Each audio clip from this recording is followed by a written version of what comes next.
Listen, there's an absolute ton of upcoming games to look forward to in 2024 and beyond. I've covered so many of them on my channel, but this video right here is centered on the ones that I and many other people can't believe are actually happening for real. So without further ado, like the video for more compilation like this and let's go. We're Hamir, the creators of Blight Survival. What we're showcasing here is the directional combat system. This allows you to attack in 5 different directions: left, right, top, down, and then of course, you can always stab them with a pointy end. Every encounter in the game is designed with this in mind. The player will have to figure out where on the enemy to strike to do the big damage. As you can see here, all attacks seamlessly transition into one another. And as your character grows stronger, you unlock new combos to spice up your playstyle. First of all, we have a game that has so many people excited for thanks to its unique premise of zombies and horror in the medieval age. Blight Survival is one of my most anticipated games right now, and for clear reasons. It's got 2 of many people's favorite genres into one, medieval and zombies. What this team has created out of these 2 genres is something really special. It's not a simple game where you just fight infected and factions in different environments, even though only this would be awesome already. No, this game has got much more gameplay elements than what's shown on the surface. The sheer amount of passion being put into this project is a sight to behold because there looks to be so much to it. There's a full customization system for your character and equipment that will affect visuals and gameplay. There's a full story that you can discover through the gameplay, a ton of different unique infected to fight, each with their own attacks and terrifying looks, a ton of weapons to loot and to choose from, and a world waiting for you to be discovered. At its core, it puts you alone or in co-op with 3 other players against mortals and monsters in a desperate attempt to reach and destroy the source of the Blight, a deadly affliction that plagues the land. The game takes place in the no man's land between 2 desperate kingdoms in a ceaseless war. Within this purgatory, a new strain of Blight has erupted from remains of the fallen. Fed and strengthened by the blood that has been spilled, it rapidly spreads, turning man into monster.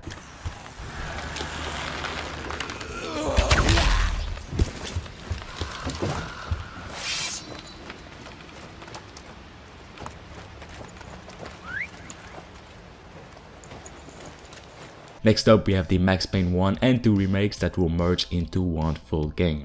I've never been so excited for a remake in my life. First of all, because I'm a huge fan of the Max Payne series, and second, because I see the developers' passion behind it, with many returning devs who worked on the original games actually. Remedy, its developers, are all hands on deck working on it as we speak, and they've shared more teasers and details about the game recently. It is said to have been officially progressed into the production readiness stage some months ago, a stage where things go very fast and is a very productive time, so things have already progressed a lot by now. The devs said that they have gained clarity on the style and scope of the game, and they have an exceptionally well organized team working on it. With these accomplishments, they are excited about the project and its future success that will come hopefully in the near future. It's also been confirmed these remakes will be a big projects that will surprise fans in the best way possible and mind-blown newcomers, so they get to experience this series for the first time.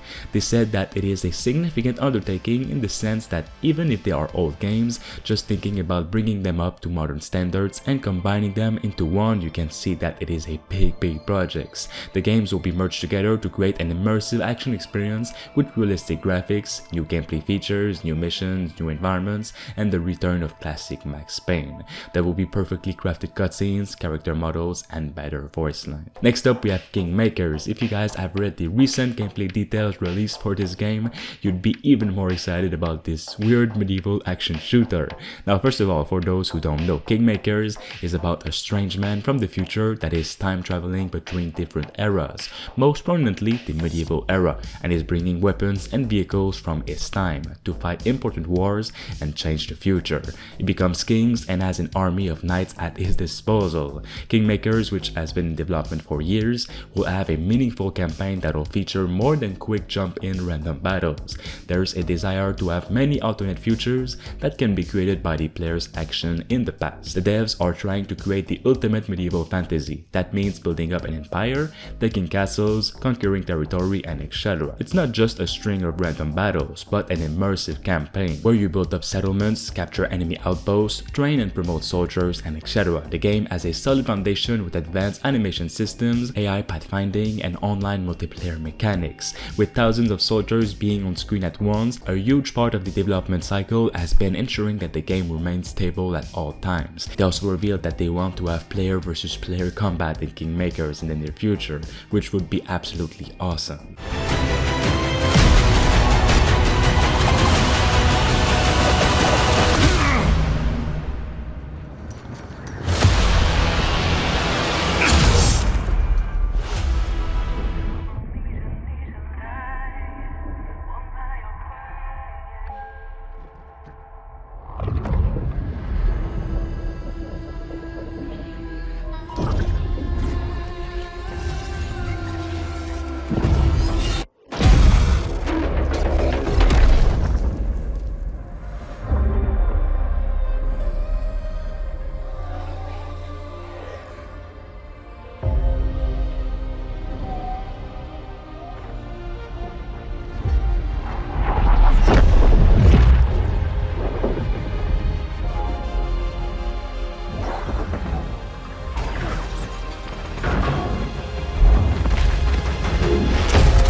Next up we have Mafia 4. This game keeps getting new rumors and teases here and there from Engar 13, its developers, and man am I excited for this game, as it was leaked to feature an Italian setting in Sicily with horses and the beginning of the Mafia. There looks to be so much to this one, and it's officially the main game that everyone is concentrated on at the studio. Engar 13 were previously working on a massive Destiny-like fantasy project that turned out to be fully cancelled by Take-Two for lack of any real direction and lack of a true fun factor. Take-Two and Engar 13's publisher, 2K Games, had spent more than $50 million on this fantasy game, only for it to be thrown in the trash. But that was some time ago, and now Mafia 4, codenamed Nero, is coming to PS5, Xbox Series X, and PC. Mafia 4 will utilize Epic Games Engine to its full capabilities, to provide a world that feels and looks alive, with things to do and explore in it as well. The animations are said to be out of this world, the colors, the lighting, everything everything will look next gen, as it should be with a game like this. This Mafia 4 will be taking place before all of the Mafia games in the late 90s and early 20th century. Instead of riding beautiful cars and having a ton of weapons and costumes of the era, instead it is said you will be riding horses and fighting gangsters in Sicily, Italy, during the true rise of the Mafia, where and when it almost all began for the Mafia. Once again, the industry insider from Xbox era called Chef Sean Nick, who also previously leaked the new Rise game from Crytek. He also leaked a ton of other things and was right, while saying that this Mafia 4 is a prequel to the very first Mafia game. Based on all the information provided by him, this game will cover the life of Don Salieri in Sicily and his rise to power. Welcome to the world of Stellar Blade. The story begins on post-apocalyptic Earth, where a mysterious enemy called the Natiba has forced the human race to flee to an off-world colony. Players will take control of Eve, a member of the 7th Airborne Squad. Her mission is to save the planet by defeating the Elder Natiba. All we must do is complete the mission. While most of the 7th Airborne Squad is lost during their descent from the colony, Eve soon meets 2 new companions. Adam, born on Earth, is in pursuit of an energy source called Hypercell. Make sure to stay cautious. It's where the Alpha Natiba is. So this must be Eidos 7. This is Zion, a city built underneath the wasteland by the last human survivors on Earth. A whole city underneath the wasteland. Eve is called Angel by the survivors and is an object of both awe and fear. I'm not selling anything to you. They'll seem a bit wary at first, but will gradually loosen up as Eve shows a commitment to rebuilding the city. Hello, Angel. How are you? I see we have guests. I can't believe the angel is here. The survivors will sometimes ask Eve for help. Please save my younger sister! Wait right here. Their requests will often lead her to the wasteland and the Great Desert.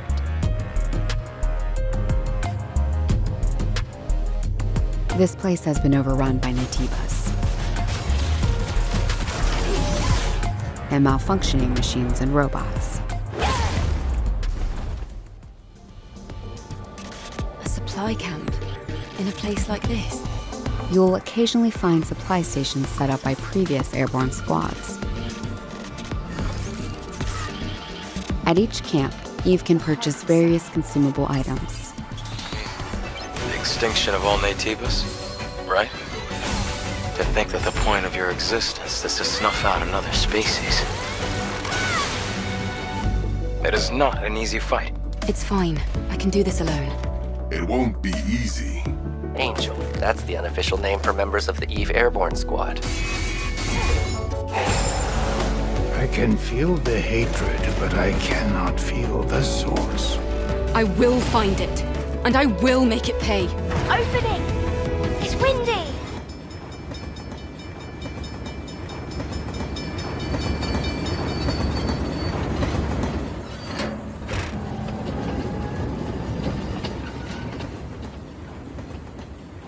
Das not really.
all-out action FPS game Crysis 4 is on the way and has been for a pretty long time now. Crytek is reportedly working on this Crysis sequel as well as a new Rise sequel, which hasn't been officially confirmed yet, but we've had multiple rumors concerning it. But thanks to some bigger news that we've just had concerning the new Crysis game, we know that Crytek is trying their best to make this new game worth remembering for years to come, just like the very first game. It won't just be a sequel, but they want it to be much bigger and exciting, and we now know that this Crysis 4 will include an in-depth single-player campaign utilizing Crytek's engine and using all of its capabilities. All hands are on deck with this game, and it is the game that's the most focused on right now at the studio, with a ton of industry veteran developers working on it. Not only that, but Crysis 4's game director is none other than the Hitman 3 director Matthias Engstorm, who also previously worked as the main designer on Far Cry 3 and Assassin's Creed Revelations at Ubisoft. This guy is not a random person, but actually knows his craft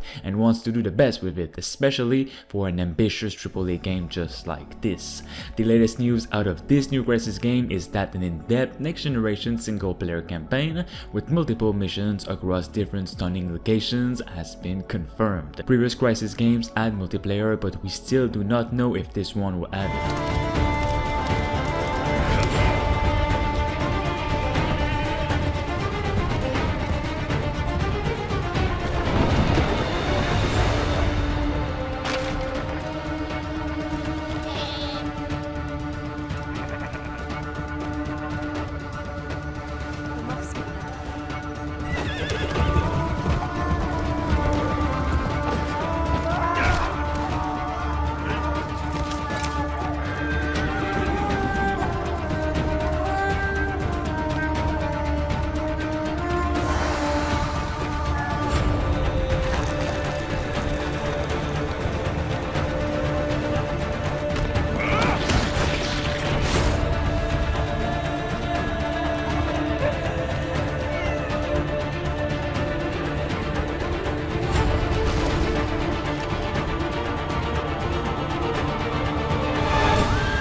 This isn't the same city you saw last time you visited, kid. Nivalis is changing in front of our eyes. This is a bolder city, a brighter city. More people to meet, more things to do. More electric night. Last time you were here, this was all a dream. Your old pal Thaddeus is retiring. You can have my old life. It doesn't fit me anymore. I'm leaving you a tasty little business venture. A noodle stand. Work hard and maybe one day you'll climb so high, you'll be above the rain. There's more to this city than business.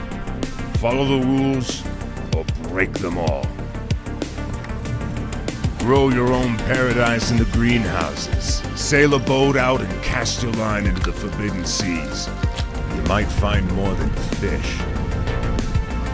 I've heard the rumors. Serial killer? Don't worry too much. I'm sure you're safe. My time is up, kid. Now get out there. The city is waiting.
Militsioner.